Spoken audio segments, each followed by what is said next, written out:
Bienvenidos a este vídeo de la asignatura Metodología de Investigación en Educación del grado en Magisterio Infantil de la Universidad a Distancia de Madrid. Hoy vamos a profundizar en la unidad 4, que versa sobre la clasificación y la lógica interna de los principales diseños que podemos encontrar en la investigación cuantitativa. Vamos a empezar por presentar los diseños conocidos como experimentales, para más tarde profundizar en los llamados diseños pre- y cuasi experimentales. Bueno, no está de más empezar aclarando qué entendemos por el diseño de una investigación. Bien, por diseño entendemos la estrategia que va a seguir el investigador para conseguir, a partir de datos empíricos, una conclusión válida con respecto a sus hipótesis de investigación.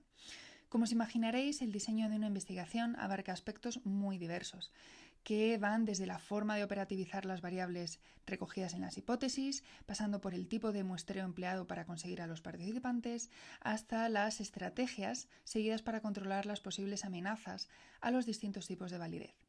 Sin embargo, los aspectos que hacen que un diseño de investigación sea fundamentalmente diferente de otro son solamente dos: cómo se tratan las variables independientes y cómo se asignan los participantes a las condiciones de investigación, si es que las hubiera.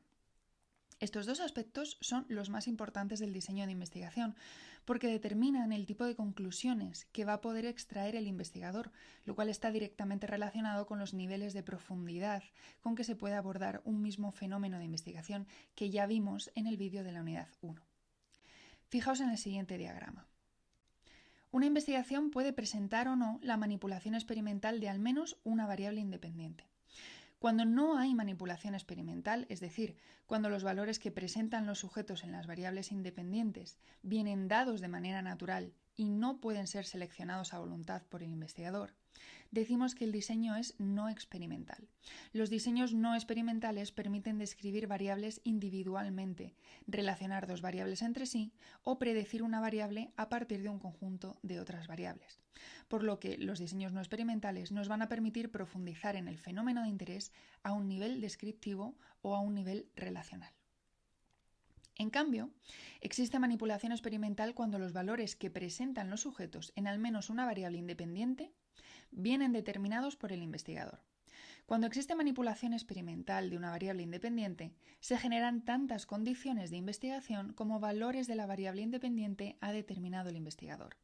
Dentro de aquellos diseños que presentan manipulación experimental, podemos encontrarnos con que los sujetos han sido asignados a cada condición de manera aleatoria, procurando que los valores que puedan tomar posibles variables extrañas estén equilibrados o equiparados entre las distintas condiciones de investigación.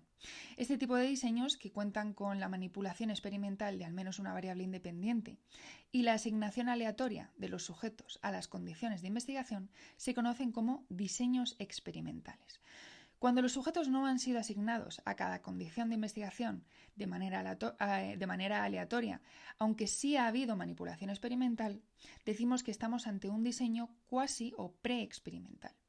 Los diseños experimentales y cuasi experimentales nos permiten estudiar con mayores o menores garantías de validez una relación de causalidad entre dos o más variables, por lo que nos permiten profundizar en el fenómeno de interés a un nivel causal o manipulativo. Centrándonos ahora en los diseños experimentales, ya hemos dicho que deben cumplirse dos requisitos para considerar un diseño como experimental. Debe haber manipulación experimental de la variable dependiente y asignación aleatoria de los participantes a los grupos o a las condiciones de investigación. En primer lugar, con la manipulación experimental se pretende comprobar si los cambios generados en la variable independiente van seguidos de cambios sistemáticos en la variable dependiente. La manipulación experimental es, por tanto, el requisito indispensable que debe cumplir toda investigación que quiera estudiar una relación de causalidad, ya que permite estudiar si se dan dos de los requisitos necesarios para inferir causalidad. Estos son que los cambios en la variable independiente precedan temporalmente a los cambios observados en la dependiente y que haya una relación estadística entre la variable independiente y dependiente. En segundo lugar, con la asignación aleatoria se busca que los grupos de investigación sean lo más equivalentes posibles. Esto es, que los grupos sean similares entre sí en cuanto a los valores que puedan tomar terceras variables. Confiar en el azar es la mejor manera de garantizar la equivalencia entre los grupos, ya que de este modo la probabilidad de que cada persona acabe formando parte de uno de los niveles o de uno de los grupos es exactamente la misma independientemente de sus características individuales. De esta manera, si los grupos solo difieren en la variable independiente, mientras que son equivalentes en el resto de variables, podremos asegurar que los cambios observados en la dependiente son fruto exclusivamente de la manipulación de la variable independiente. La asignación aleatoria, que no deja de ser una estrategia de control de variables extrañas, nos permite cumplir el tercer requisito necesario para inferir causalidad, es decir, asegurarnos de que no existe ninguna tercera variable que pueda estar siendo responsable del cambio observado en la variable dependiente.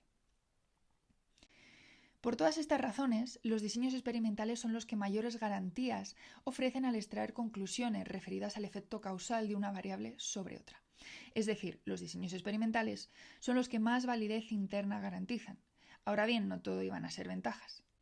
Como os podéis imaginar, los diseños experimentales son aquellos en los que los investigadores ejercen un mayor control sobre las condiciones de investigación. Con esto se pretende conseguir una gran uniformidad en la situación que vive cada participante dentro de cada condición. Sin embargo, el hecho de trabajar en condiciones tan artificiales puede en ocasiones dificultar la generalización de lo encontrado a situaciones reales, afectando por tanto a la validez externa del estudio. Los diseños experimentales suelen clasificarse en función de si el mismo o distintos grupos de sujetos pasan por todas las condiciones de investigación. Cuando el mismo grupo pasa por todas las condiciones, hablamos de diseños intragrupo o de medidas repetidas. Aquí veis un ejemplo. De un único grupo de sujetos reflejado por una única fila, se recogen medidas en la variable dependientes, representadas por la O mayúscula, antes y después de pasar por dos intervenciones o dos tratamientos distintos, correspondientes a los niveles de la variable independiente y representados por la X mayúscula. Por otro lado, si hay un grupo por cada condición de investigación, hablamos de diseños intergrupo o de medidas independientes. El caso más sencillo es aquel en el que hay dos grupos experimentales a los que los participantes han sido asignados aleatoriamente, lo que aquí viene indicado por la letra A mayúscula. A uno de ellos se le aplica una intervención siendo la condición experimental, mientras que al otro grupo se le hace de grupo control, no aplicándole ninguna intervención. La aplicación o no de una intervención son los dos niveles de la variable independiente. Tras ello, se recogen medidas en la variable dependiente en ambos grupos para compararlas. Cuando el diseño contempla una única variable independiente, no hay mayor problema, porque o bien será un diseño intra o bien será un diseño intergrupo. Pero cuando el diseño incluye más de una variable independiente, en los llamados diseños factoriales, puede que todas las variables independientes sean intra o intergrupos, pero también puede que haya una combinación de ambos tipos de variables. Por ejemplo, aquí veis un diseño que contempla dos grupos asignados aleatoriamente a la condición de tratamiento y a la condición control. Es decir, ya tenemos una primera variable intergrupos. Además, se toman varias medidas de cada grupo. Estaríamos ante una segunda variable intragrupos, que es el momento temporal en el que se toma esa medida, antes o después de la intervención. Este tipo de diseños, que contempla factores intra e intergrupo, se denominan diseños factoriales mixtos.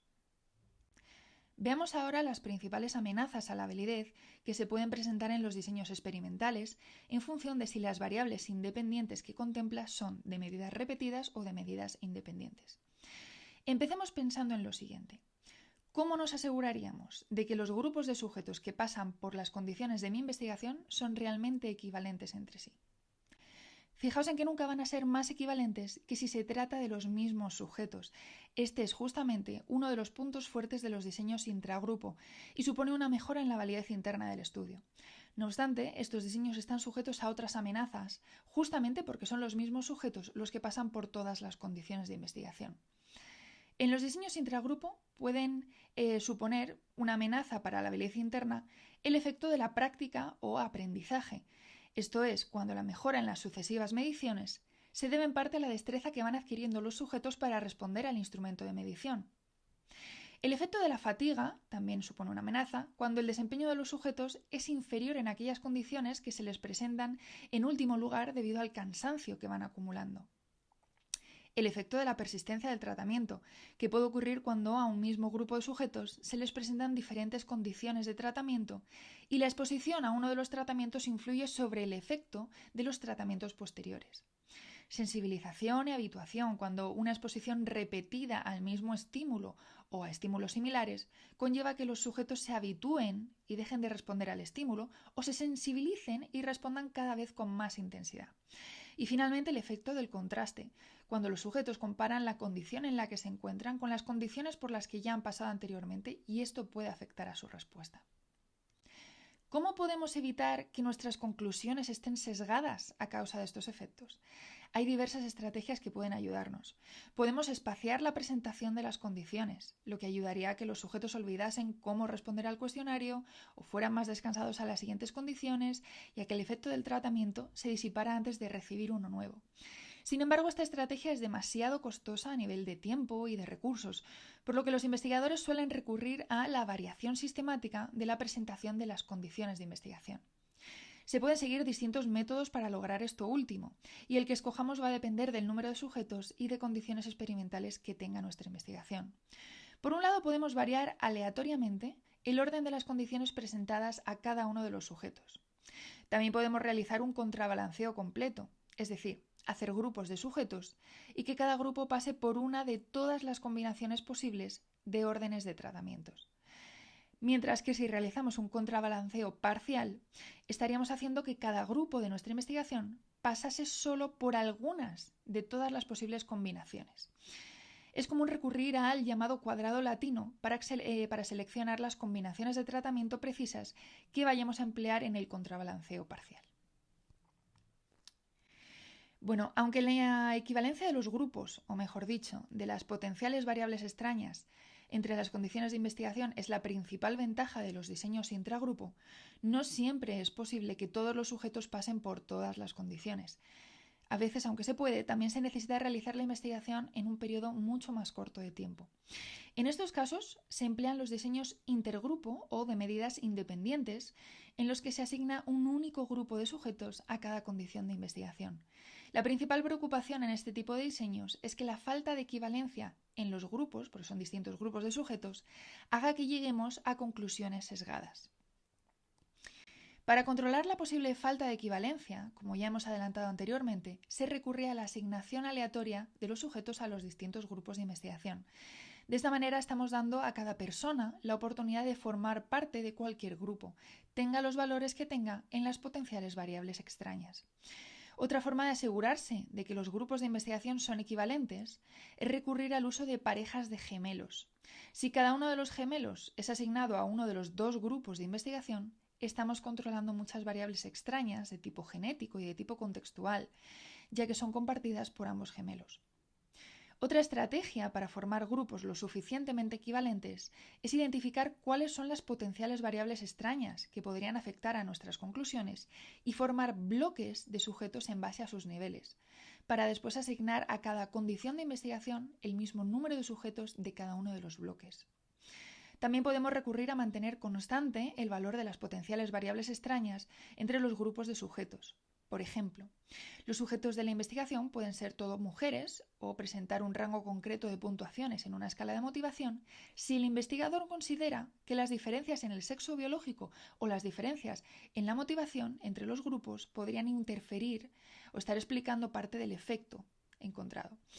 Finalmente, una última estrategia consiste sencillamente en tomar mediciones de las variables extrañas e incluir estas variables en análisis estadísticos concretos, como el famoso ANCOVA, que nos permite descartar o controlar estadísticamente, mejor dicho, el efecto de estas variables sobre la relación de causalidad entre la variable independiente y la dependiente.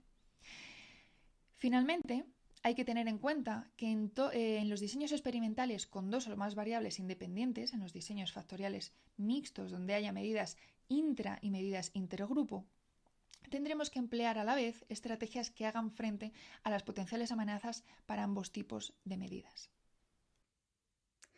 Bueno, para entender las características de un diseño pre y cuasi experimental, lo lógico es plantearnos en qué contextos de investigación se aplican. Estos estudios son típicos de lo que se conoce comúnmente como investigación aplicada. La investigación aplicada es aquella que tiene por objetivo aportar evidencia sobre la eficacia de la práctica profesional de una disciplina. Dicho de otro modo, el interés de la investigación aplicada radica en aportar garantías de que una determinada terapia, tratamiento o programa de intervención es eficaz y en qué grado lo es. En este tipo de investigaciones se estudia la relación de causalidad que se da entre el tratamiento, que sería la variable independiente, y ciertos marcadores de salud, es decir, la variable dependiente. Por este motivo, al igual que los estudios experimentales, los pre- y cuasi experimentales también conllevan la manipulación experimental de la variable independiente. Esto quiere decir que el investigador va a decidir a priori los niveles que va a tomar la variable independiente en su investigación. Con la manipulación experimental se pretende comprobar si los cambios generados en la variable independiente van seguidos de cambios sistemáticos en la variable dependiente, ya que permite estudiar si se dan dos de los requisitos necesarios para inferir causalidad. Estos son, primero, que haya una relación estadística entre la variable independiente y la variable dependiente. Y en segundo lugar, que los cambios en la variable independiente precedan temporalmente a los cambios observados en la variable dependiente. Sin embargo, en el contexto de una investigación aplicada, lo normal es que no sea posible asignar aleatoriamente los pacientes o los participantes a las distintas condiciones de investigación. Y esta es justamente la diferencia clave entre un diseño experimental y uno pre- o cuasi experimental. Es frecuente encontrar investigaciones sociosanitarias donde no ha habido asignación aleatoria de los participantes a los grupos de investigación. A veces es porque los grupos que definen la variable independiente vienen dados de manera natural, como por ejemplo estar recibiendo una terapia cognitivo-conductual o una terapia psicodinámica. Otras veces existen consideraciones éticas que no podemos pasar por alto. Esto incluye situaciones en las que ya existe evidencia sólida acerca de la efectividad de un tratamiento y no es ético formar un grupo de control porque los pacientes que no reciban el tratamiento estarían en una clara desventaja, lo cual se considera injusto. En otras ocasiones, la gravedad que pueda acarrear una determinada condición previa en el participante, como una edad avanzada o una enfermedad, hace que unos pacientes necesiten con mayor urgencia que otros el mejor tratamiento posible y por eso accedan al grupo experimental en mayor proporción. Al no contar con la asignación aleatoria, no se puede asegurar que los grupos sean equivalentes o similares entre sí en cuanto a los valores que puedan tomar terceras variables. Por esta razón, no se cumple el tercer requisito necesario para inferir causalidad. Es decir, en un diseño cuasi experimental, no se puede concluir con el mismo grado de certeza que en un diseño experimental que el cambio experimentado en la variable dependiente sea únicamente consecuencia de las diferencias en la variable independiente, ya que podría deberse también, en parte o en su totalidad, a las diferencias en otras variables extrañas que el investigador no ha podido controlar al no poder recurrir a la asignación aleatoria. Como veis, la falta de grupos equivalentes atenta directamente contra la validez interna del estudio, es decir, contra la validez de la relación de causalidad que tratan de establecer los investigadores entre la variable independiente y la dependiente. Por esta razón, un estudio pre- y cuasi experimental siempre va a contar con menos validez interna que un estudio experimental. En cambio, dado que los diseños pre- y cuasi experimentales no conllevan un control tan exhaustivo del entorno de investigación, suelen presentar más validez externa que los diseños experimentales, ya que sus conclusiones son más fácilmente extrapolables a condiciones reales. Bueno, estas son las características de los diseños pre- y cuasi experimentales. Vamos a ver ahora cómo distinguir entre un diseño pre- y uno cuasi experimental. Tengo que adelantaros que la diferencia es bastante difusa. Se suele denominar diseños preexperimentales a una subclase de los diseños cuasi experimentales, que se caracterizan por tener una calidad metodológica inferior. Os voy a mostrar los diseños preexperimentales clásicos. El primero es el diseño pre-post con un único grupo.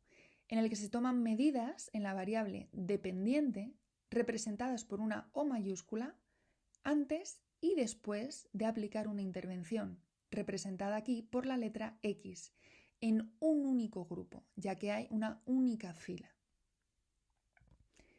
El otro es el diseño POST con grupos no equivalentes. En este diseño se toma una única medida POST a dos grupos no asignados aleatoriamente, lo cual se presenta por las letras NA, de los cuales uno ha pasado por la condición experimental y el otro por la condición control, lo que se representa por la presencia y ausencia de la letra X, respectivamente. En ambos casos se compara las dos medidas tomadas. Los diseños propiamente cuasi experimentales se caracterizan por tener más mediciones de la variable dependiente, ya sea del único grupo experimental o también del grupo control o grupo de comparación. Vamos a ver los diseños cuasi experimentales, que serían inmediatamente más robustos a nivel metodológico que los preexperimentales que acabamos de ver. El diseño de series temporales interrumpidas más sencillo que existe consiste en tomar varias medidas pre y post de la variable dependiente, tanto antes como después del momento de la intervención, en un solo grupo de sujetos. El otro diseño, denominado comúnmente como diseño pre-post con grupo de control no equivalente. Este diseño consta de dos grupos a los que los sujetos han sido asignados de manera no aleatoria. Uno de los grupos recibe la intervención, generando la condición experimental, mientras que el otro no, constituyendo la condición control. Finalmente, en ambos grupos se toman medidas pre y post de la variable dependiente. Estos son los diseños pre y cuasi experimentales más típicos, sobre los que, como veremos más adelante, se hacen modificaciones con el objetivo de aumentar la validez interna del estudio. Vamos a hacer aquí un pequeño inciso para comentar el tipo de medidas que se toman en los diseños pre y cuasi experimentales con respecto de la variable dependiente. Anteriormente vimos los diseños intergrupo, donde cada grupo de sujetos pasaba por una única condición de investigación y se tomaban medidas post que luego se comparaban entre sí.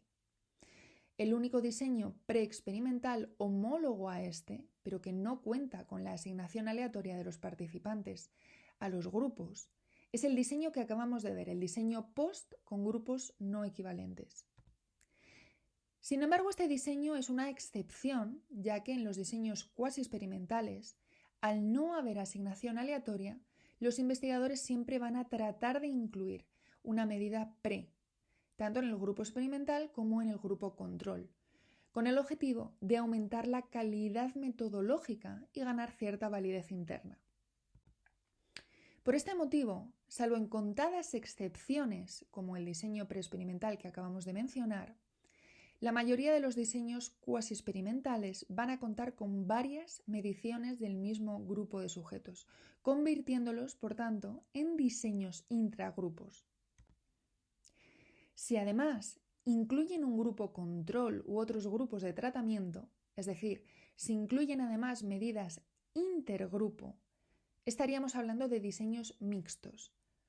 A la hora de controlar el efecto de posibles variables extrañas y aumentar así la validez interna del estudio, deberemos recurrir a las estrategias que hemos visto anteriormente aplicadas a los diseños experimentales.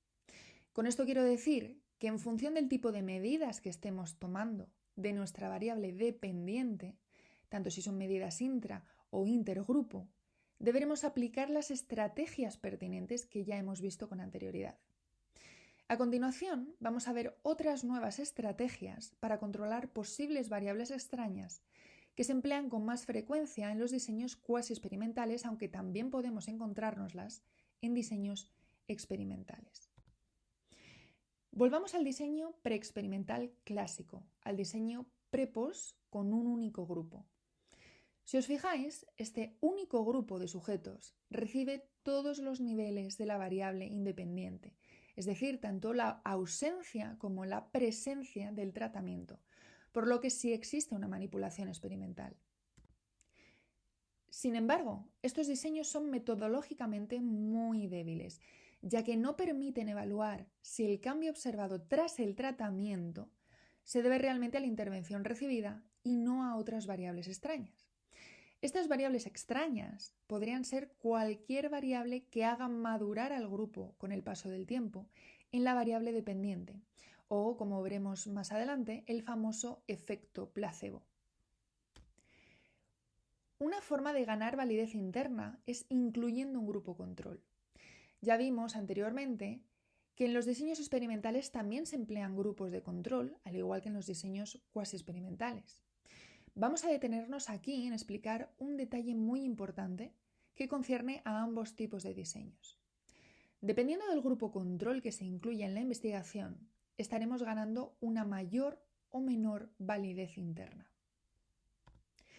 El grupo de control inactivo es aquel que no recibe ningún tratamiento, por lo que no se controla el posible efecto placebo, lo que puede conllevar a que se sobreestime el efecto del tratamiento. Muchas veces los sujetos, por el mero hecho de recibir una intervención, experimentan un cambio en la variable dependiente que no tiene por qué deberse a la intervención en sí. Esto es lo que se conoce como efecto placebo.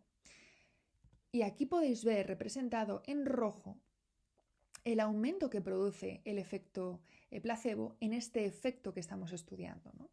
La consecuencia es que terminamos sobreestimando el tamaño de ese efecto que queremos estudiar. Para controlar el posible efecto placebo, se emplean grupos de control activos. Los grupos de control activo reciben una intervención o un tratamiento placebo, que es en verdad un tratamiento de pega, porque se sabe que no tiene el mismo efecto sobre la variable dependiente que la intervención real. Sin embargo, sirve para que los sujetos de ambos grupos, tanto control como experimental, sientan que están recibiendo por igual una intervención. Fijaos ahora en el gráfico. Como ambos grupos han sufrido el efecto placebo por recibir una intervención, la diferencia entre ambas medias está reflejando el verdadero tamaño del efecto que queremos estudiar. Hay investigaciones que tienen por objetivo comparar un tratamiento estándar con un nuevo tratamiento que se considera que puede ser más eficaz. En estos casos, el grupo control activo no recibe un tratamiento de pega, sino el tratamiento estándar, el tradicional, lo que permite a la vez controlar el efecto placebo por un lado y además poder comparar si el nuevo tratamiento es más efectivo que el tratamiento estándar. Si al diseño preexperimental anterior, el diseño pre-post con un único grupo, le añadimos un grupo de control como los que acabamos de exponer, obtenemos el diseño cuasi experimental denominado como pre-post con grupo de control no equivalente. Este nuevo diseño ya cuenta con un grupo de control, pero se pueden hacer más cosas para intentar ganar aún más validez interna, ya que no hay forma de asegurarse de que los grupos sean equivalentes. Una estrategia para comprobar que ambos grupos son equivalentes en la variable dependiente antes de que comience el tratamiento es tomar varias medidas pre en vez de solo una. Esta estrategia da lugar a un nuevo tipo de diseño que se conoce como diseño doble pretest con grupo de control no equivalente y cuyo diagrama veis aquí. Al tomar varias medidas pre y analizarlas, podemos controlar si el cambio en la variable dependiente en las medidas pre era el mismo para ambos grupos, o si por el contrario uno de los grupos ya experimentaba un cambio en la variable dependiente en comparación con el otro grupo antes incluso de la fase de tratamiento. Fijaos en este gráfico, donde se representan los resultados de un diseño pre-post con grupo de control no equivalente. Vemos que el grupo de tratamiento ha experimentado un cambio mayor que el grupo de control. Y si viéramos esto, pues concluiríamos que este cambio es el tamaño del efecto que queremos estudiar. Ahora bien, si el diseño hubiera sido doble pretest, podríamos observar lo siguiente. Aquí vemos que en las medidas pretest, el grupo que luego recibió el tratamiento ya experimentaba un aumento en la variable dependiente mayor que el grupo control, antes incluso de que se le administrase el tratamiento. Con estos datos podríamos saber que la mejoría tras el tratamiento no se debe solo al efecto del tratamiento, es decir, al efecto estudiado, sino que en parte también es consecuencia de que uno de los dos grupos tenía por defecto un cambio en la variable dependiente mayor que el del otro grupo. Los investigadores también pueden tratar de aumentar la validez interna de un estudio cuasi experimental, incluyendo mediciones de una o más variables dependientes, además de la variable dependiente principal de la investigación. Estas otras variables dependientes, que llamaremos variables de control, no se tendrían que ver afectadas por el tratamiento, lo que aumentaría la validez interna del estudio, que postula que el tratamiento solo afecta a la variable dependiente principal, pero no a las variables de control.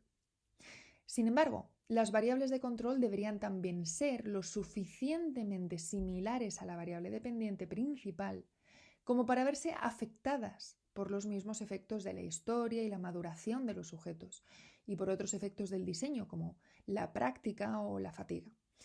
Fijaos además en que incluir mediciones de otras variables dependientes estaría aumentando la validez de constructo del estudio, ya que se están aportando evidencias de que el tratamiento afecta a la variable dependiente principal, mientras que no afecta a las otras variables de control, aunque puedan parecerse o estar relacionadas estrechamente con la variable principal.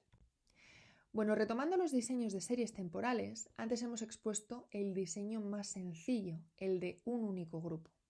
Como hemos dicho, una estrategia para ganar validez interna es añadiéndole un grupo de control. Aquí veis un diseño de series temporales con grupo de control no equivalente.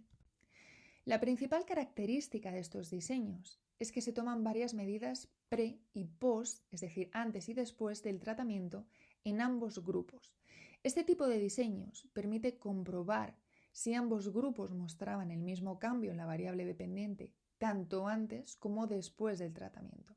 De esta manera se puede comprobar qué parte del cambio tras el tratamiento se debe en efecto al tratamiento y qué parte se debe a esta falta de equivalencia. Finalmente, otra estrategia para aumentar la validez interna de un cuasi experimento consiste en retirar el tratamiento un tiempo después de haberlo implementado. De esta manera, podemos comprobar si el cambio en la variable dependiente que ocurrió tras aplicar el tratamiento desaparece o remite al retirar el tratamiento. No siempre es posible implementar esta estrategia, ya que hay tratamientos cuyo efecto no podemos eliminar, porque el cambio que han provocado en la variable dependiente se mantiene, aunque el tratamiento se haya retirado. Bueno, esto es todo lo que quería que viéramos de momento para la unidad 4. Ya sé que hay bastante más información, quizá de la que ha venido en el libro, pero creo que puede ser curioso conocer un poco más, ¿no? Así que espero que os haya servido este vídeo para entender mejor los contenidos de la unidad 4 y os agradezco mucho vuestra atención. Que tengáis un muy buen día.